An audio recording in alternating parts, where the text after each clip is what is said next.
square of the camera lens. Does that make All right, it's sense? 7 o'clock. We'll go ahead and call this meeting to order. Cameron and Carl. To the flag of the United States of America and to the republic for which it stands, one nation, under God, indivisible, with liberty and justice for all. Thank you, Father God, for this day. Thank you, Lord, for providing us for our daily bread. I just pray that this evening as we conduct the school board meeting, I pray that things go well. Be with our students, keep them safe for the summer. In Jesus' name we pray. Amen. I don't see anybody signed up, so we probably don't have any public comment. Do you have any positive news? I do. Let me get through this and I'll have you guys start us off. We got 3 things that the principals asked that I share. First of all, we had our high school boys and girls track and girls tennis. Won their Henry County titles tourneys last week, so I want to recognize them. The high school, Brooklyn Busby, has been awarded the Hagen Scholarship, which is a $60,000 scholarship. So I want to recognize her. And then the elementary school, we had 2 3rd-grade students who we received a letter on that they were nominated for the National Math Stars program. So this is the top 2% of students nationally who score. They're in the top 2% on standardized assessments. So for Indiana, that would be the iLearn. So we have 2 students selected to that. So very proud of them. And then finally, we have our FFA Ag Issues team here today. They're going to give us their presentation, I believe, on data centers. Mrs. Starkey, is there anything you want us to know before you guys get started? So Ag Issues, for any of you who are new to it, I know a lot of you have seen a handful of these, but you have to give a balanced pro and con debate over a current ag topic. So they chose data centers. They're kind of a big talking point right now. So they're going to discuss it. It's a skit format, but with a debate. So at the end of it, they shouldn't have one side or the other. You should be able to be left to make your own assumptions at the end. I'll say Mr. Eddie Turner is filling in for Jaden Campbell because he's at a baseball game right now across the way. So please don't hold that against him tonight. But they are doing something a little different than we have in the past, and I'm excited for it. And we will be competing on June 15th at State. Actually, it's at HSE this year because Purdue couldn't host us, but they'll be doing all these presentations. They go in a portfolio we have to turn in, and we have to have a certain number to a certain board, like a quantity of boards or organizations in order to score high enough. And then if they win state, that would allow us to be ranked higher at the national level. So you can't do anything after the state contest in June, so everything we do now is all we can do. So this is super helpful for practice, super thankful for you guys having us to allow us to add that to our portfolio. So I will let them take it from here. The floor is yours. Good evening, everyone. We are the Johnson family. I'm Mara. This is my husband, Brendan, my mom, Ray, my son, Eddie, and my daughter, Riley. And we are just getting ready to sit down and enjoy Sunday supper. Now, every Sunday, inevitably, an ag issues topic is brought up, and inevitably, we argue about it. Now, we do apologize for eating in front of y'all, but please enjoy looking what our lives are like every Sunday, and please pray for me in the process. Okay, now, before anybody starts arguing, can we please just have one normal dinner? Just one, please? That depends. Are my college-educated, highly informed grandchildren going to share their opinions with me? Mom, can we please just do without the drama tonight? Speaking of drama, you guys might want to see this. Eddie, if it's a TikTok, put it down. No, Mom, it's actually important. It's about a company planning on putting in a massive data center near here. Look here, in the paper, there's a whole article. Are hyperscale AI data centers the future of rural America or the downfall? Really? Like a hyperscale AI data center? Yeah, the Henry County Planning Commission has approved the rezoning plan that's going to bring a large data center to the county. Oh, excuse me? Oh, heavens, Betsy, absolutely not. Great, another genius idea from the younger generation. That's just what we need. Oh yeah, because your older generation point of view is so much better. Okay, clearly we're not going to have a normal dinner, so let's just talk about it. Before your grandmother has a full-blown episode. From what I've read in a market intel report published by the American Farm Bureau, data centers store, process, and manage a digital system that powers modern business, communication, and agriculture. So I think the real thing that we need to discuss is, are data centers harmful or helpful? Now, Riley, I know you like the idea, and since you're probably one of the most sane people at this table, why is it helpful? Okay, thank you. Finally.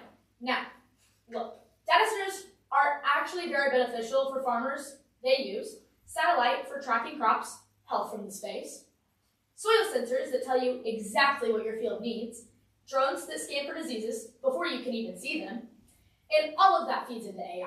Now, the U.S. Government Accountability Office reported that precision agriculture uses tools like sensors, GPSs, and digital imaging to improve efficiency and reduce waste. It helps farmers use fewer inputs more efficiently, reduce waste in fertilizer, water, and the chemical use, improve yields while lowering production costs, and that's not just hype. Now, the Accountability Office proves that precision agriculture can improve efficiently, reduce input costs, and lower environmental issues. No, that part's actually true. And that's what makes me believe agriculture needs to support data centers. Data centers are what's making those advances possible. Without them, all that data is harder to process and use.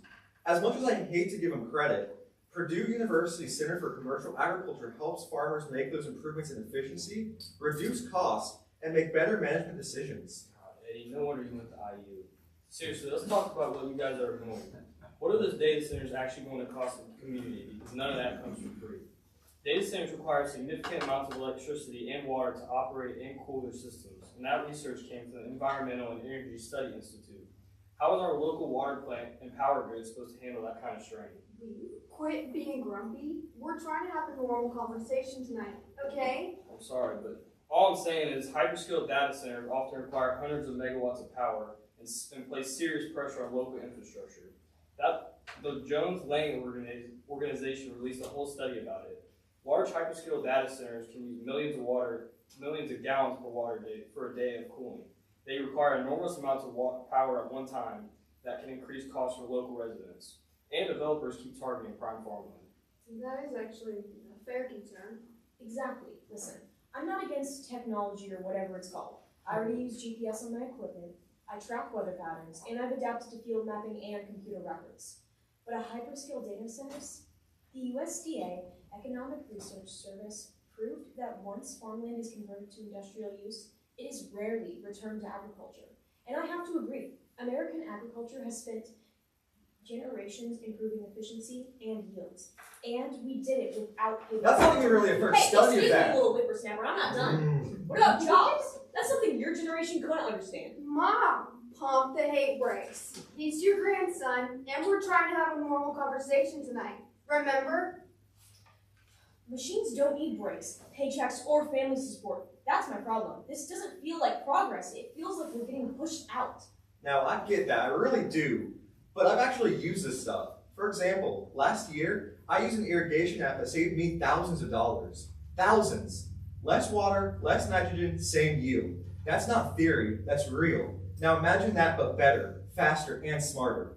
And data centers could bring more than just AI tools. A report from the Consumer Energy Alliance found that data centers can create skilled jobs, increase tax revenue, and improve infrastructure in rural communities. They also can support roads, schools, and utilities, and they could improve internet access too. Honestly, a better internet wouldn't hurt anybody. But should it be at the cost of our farms and our way of life? Okay, moving on. Anything else about data centers? Well, I mean, they take up land, lots of it, sometimes hundreds of acres. The staff in the Technology Targets organization observed that as of 2024, the scale of data center land transaction had increased by 144% compared to 2022, primarily driven by the need for hyperscale facilities that support massive AI workloads. And if they're powered by fossil fuels, we're making environmental problems even worse. That's not always true anymore. According to the International Energy Agency, many newer facilities are adopting more water-efficient cooling systems and cleaner energy strategies, which means more data centers are using renewable energy, and many are exploring recycled or non-potable water for cooling. And economically, property taxes fund our schools, road roads get improved, and the communities grow. And jobs, real jobs. The American Farm Bureau Federation released an article stating that data centers create skilled positions in electrical work, maintenance, networking, and operations. That matters here. And not to mention all the jobs the construction process of these data centers have offered. A few temporary jobs don't replace farmland. And once that land is gone, it's gone. Why do you kids keep ignoring that? Okay, this conversation is taking years off my life. So let's just do a lightning round, okay? Quick answers, no arguing, and we'll start with this question. Tell me your biggest fears about data centers and tell me your biggest hopes. Mom, you can start. My fears? My farm turns into data instead of food. My hopes? That real farmers still matter. My fears is that we damage the environment trying to fix it. My hopes are technology that actually respects the environment. My fears, we miss out because we're afraid. My hopes, smarter farming that feeds more people, sustainably. Now my fears, the next generation leaves farming behind. My hopes, a future where farms are profitable and modern. All right, and if this data center does get built, what's one thing you demand? Farmers control their own data, period. No building on prime farmland and strict limits on water use. Affordable access, not just for the big farms, for everyone. Yearly public reports, water, energy, everything. No hiding it.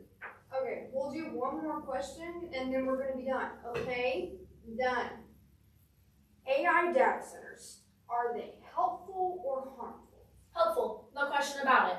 AI helps farmers with precision crop and soil management, and predictive analytics are planning. That overall results in better yield. And it's not just replacing farmers, it's helping them make better decisions. Besides, if we don't adapt, we're not protecting farming. We're letting it disappear. Even the Federal Communications Commission says rural areas continue to lag behind urban areas. Okay, those are actually some pretty good points. Mom and Brendan, what's your rebuttal?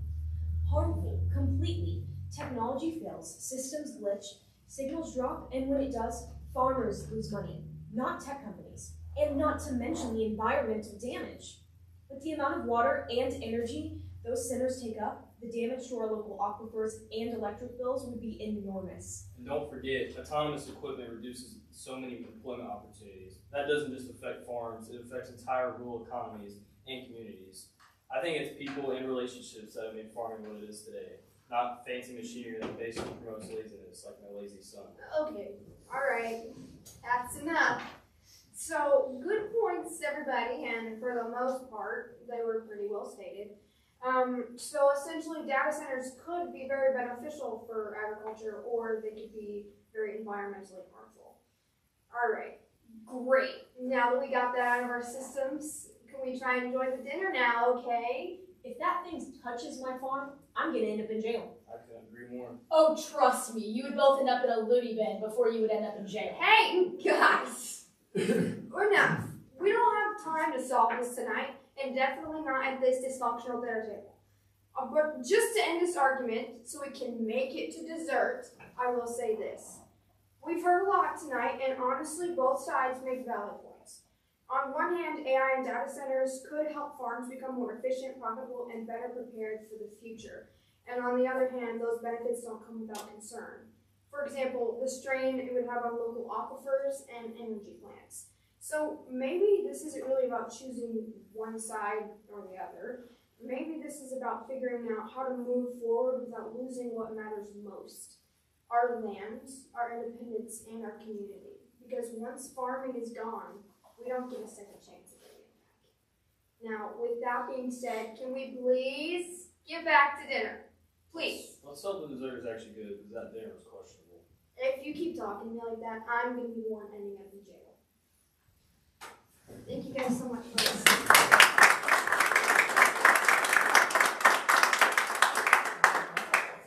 Were there any questions or comments or? No, it's very well. They will have to answer questions at the contest. So if you have a question or if you have any critiques, they're willing to hear them. Have you done any research on, you mentioned the local taxes, like the property taxes?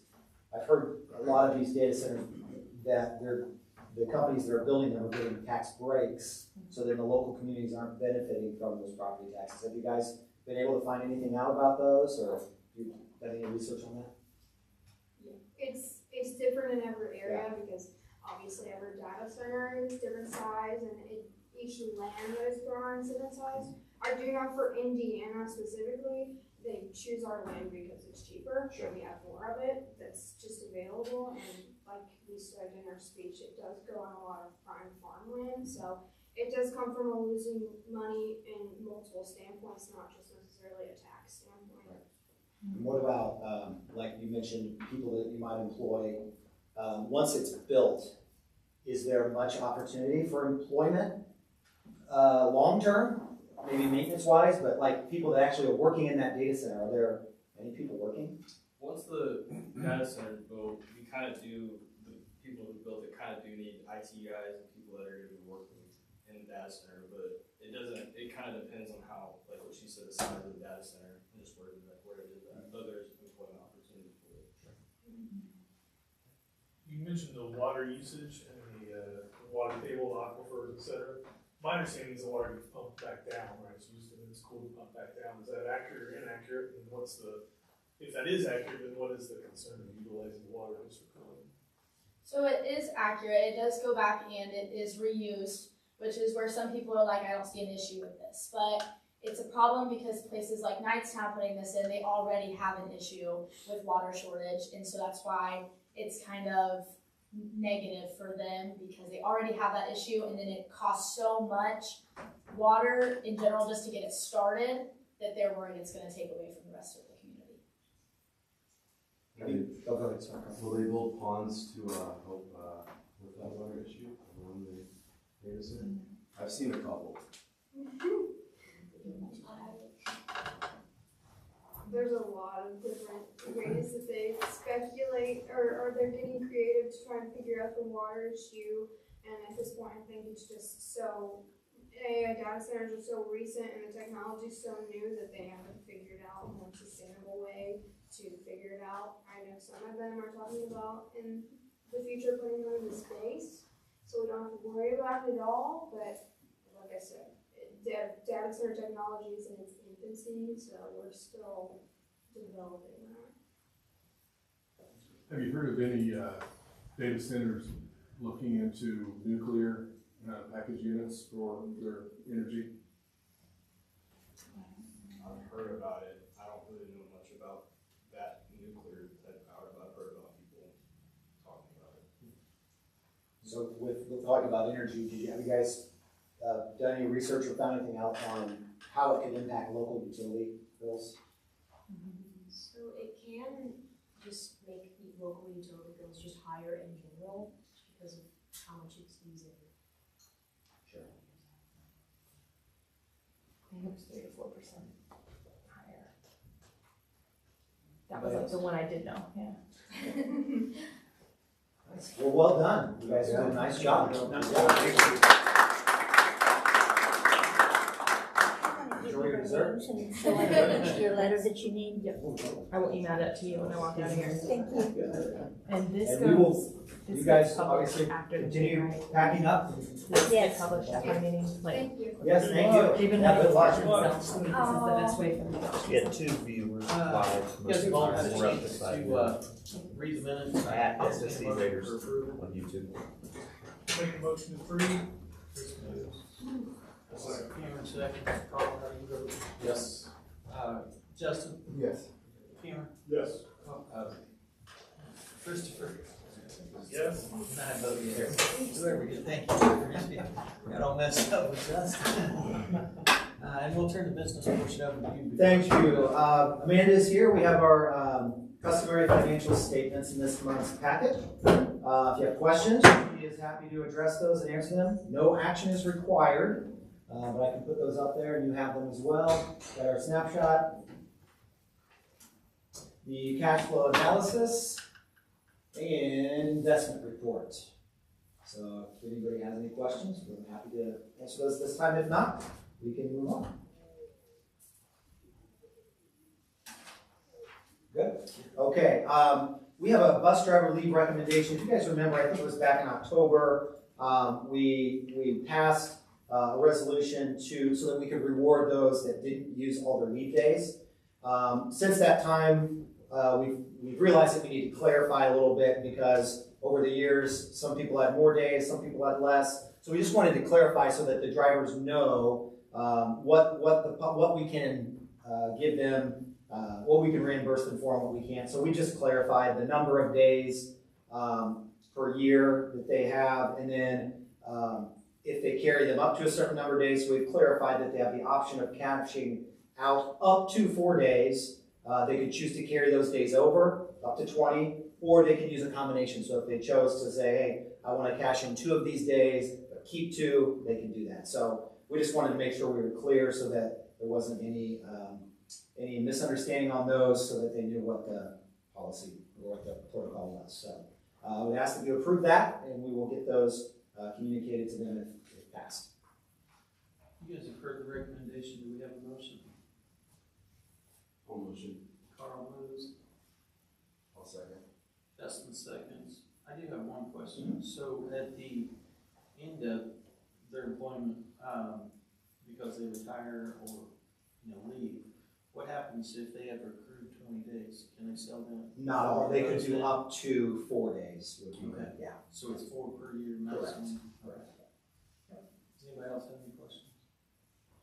If not, Cameron, Yes. Christopher, Yes. Justin, Yes. Carl, Yes. and I vote yes. Thank you. In your packet, you have a recommendation from Food Service Director Beth Harris to continue to use the K-12 Leading Indiana Co-op for purchasing. This is just a group, obviously a cooperative, so it allows us to get a better price on some of our purchasing for the food service. And so we would like to continue to be a member of that and purchase through them. So I would ask that you approve this as requested. You guys have heard the recommendation. Do we have a motion? I'll motion. Cameron moves. I'll second. Carl seconds. Any discussion? Christopher, Yes. Justin, Yes.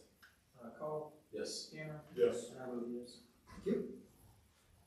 Okay, next up are requests. First one is for summer school. You have Mr. Hellman, or Mrs. Hellman, and Mr. Allen are requesting summer school this summer, 2026, and you can see the list of courses that will be being offered. The way this works is we offer the summer school, and then we submit a report to the Department of Education, and we're reimbursed for a portion of that because we obviously have to pay the teachers. Unfortunately, it's about 50%, 60% costs, but this is something that we need to offer for students. They benefit from it, especially at the elementary school with the focus on reading. We have a number of students that are getting summer school for reading. In high school, obviously, when you're dealing with credits, it's very important. So we would like to continue to offer that, so I ask for your approval for that. You've heard the recommendation for summer school. Do we have a motion? Make a motion to approve. Christopher moves, Justin seconds. Any discussion? I have a weird question. I think I saw Ms. Marshall was on there as well. So how does that kind of correlate? Her retirement is actually effective after the summer school, so she will finish that. Yep, absolutely. Any other questions? Carl, how do you vote? Yes. Cameron? Yes. Justin? Yes. Christopher? Yes. And I vote yes. Thank you. In your board packet is a request to extend the contracts of our building level and then also our district level administrator. The contracts are for an additional year. This is similar to what we've done. We did this last year and other years, where it just gives them another year so that they're on a 2-year contract. This is pretty standard to what we've done previously. Shows them that we have confidence in them, gives them some peace of mind. So I'd like to continue to do that and would ask that you approve this. So this would be our building principals, assistant principals, and then curriculum director. So I would ask that you approve this request. You've heard the request for the administrative contract extension. Do we have a motion? I'll motion. Cameron moves. I'll second. Carl seconds. Is there any discussion? If not, Christopher, how do you vote? Yes. Justin? Abstain. Carl? Yes. Cameron? Yes. And I vote yes. Thank you. All right, we have our 27-28 calendar request. As you may remember, we try to stay out a couple years ahead. So you have a 27-28 calendar request. This is always done with input from our teachers and staff. We typically have 3 options and let them just essentially vote on which one they prefer. it's pretty close to this year. I think you'll notice that spring break is off a little bit.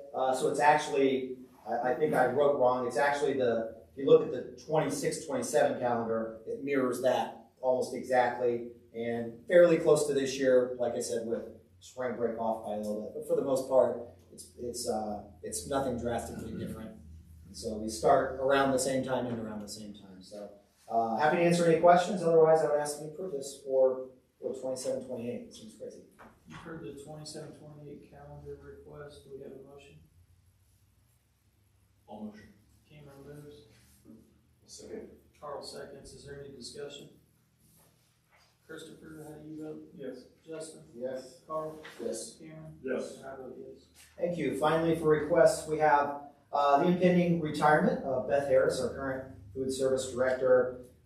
We are requesting approval to move forward with a transition and reorganization plan. So the purpose of this would be to allow Beth to work with staff to prepare them for when she does retire. And then with her retiring, doing a little bit of reorganization with current employees, giving them a little bit more responsibility, and as a result, wanting to increase their pay. And so, as you'll see there, that will allow us to kind of replace her duties without adding a full-time staff member, which does allow us to realize some savings, but also making sure that there's some very important things that this position does with, since these lunches are, we're part of the school lunch program, which is reimbursed through the federal government. So a lot of things like state reporting, and a lot to do with those types of things that really allow us to have a robust school lunch program. So you can see there we've updated added the individuals, the job titles, description, and then any salary and benefits. Amanda has met with these people, and they've agreed to those changes if they are approved. And we think it will be allow for a smooth transition. And then people that have obviously been with us, we want to reward them and keep them, keep them around, obviously, and reward them for doing a good job. So I would ask that you approve that as presented, and you can answer any questions that you have. You've heard the food service transition request. Do we have a motion? All motion. Justin moves. Also. Cameron seconds. Is there any discussion? Just a couple questions. How long is it? There you go. How long is her training? There's a before and after. Is there a length of time on that training, or is it whenever duties have been? When duties have been. Duties It was kind of already started some of that now for the school year. I was more curious. And then how long would Beth stay on? Beth is retiring effective June 14th. Yep. So then she'll be part-time until when? We haven't really we haven't discussed that yet, but yeah, she wants to continue to work part-time. Until she feels like it can be handed off at the top of the end? Is that kind of what the thought process? Okay. Yeah, good questions. Will you feel like there is a time frame that we might need to set eventually? Beth will retire effective June 14th, I believe, and then we will have to post a food service director in training position. So since she's retired, we would have to post it. Yes. She could have the opportunity to apply for it. Yeah. Correct. Yeah. Do we have anyone that's currently under her that might be fit for that role? Currently, she is training Christina to step into her shoes. Christina's kind of been in that training all year long as things have kind of came about. And then Pam, if you notice, is switching to the position of food service treasurer. That training has also started to go through that process. Yeah. So hopefully allow us to kind of have that change without any stoppage in services. So. Is there any other questions? Carl, how do you vote? Yes. Christopher? Yes. Cameron? Yes. Justin? Yes. And I vote yes. Thank you. Good questions. You can see there the personnel report. And you can see the personnel recommendations. I would, before you vote, like to recognize 2 retirements on there. Amy Moore, kindergarten teacher, who has obviously served in a great capacity for us.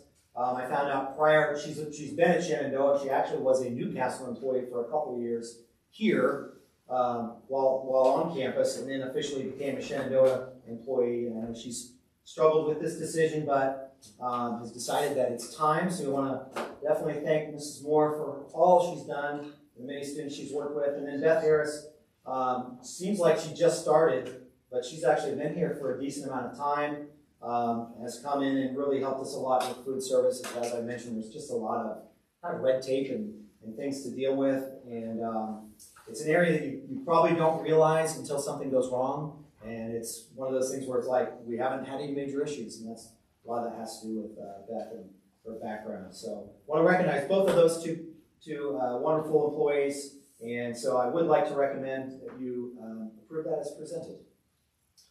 You've heard the recommendation on the personnel report. Do we have a motion? Motion. Carl moves. I'll second. Justin seconds. Is there any discussion? Christopher, how do you vote? Yes. Cameron? Yes. Justin? Yes. Carl? Yes. And I vote yes. Thank you. Okay, claims, monthly claims. I make a motion that we pay our bills. Second. Is there any discussion? Carl? Yes. Justin? Yes. Christopher? Yes. Cameron? Yes. And I vote yes.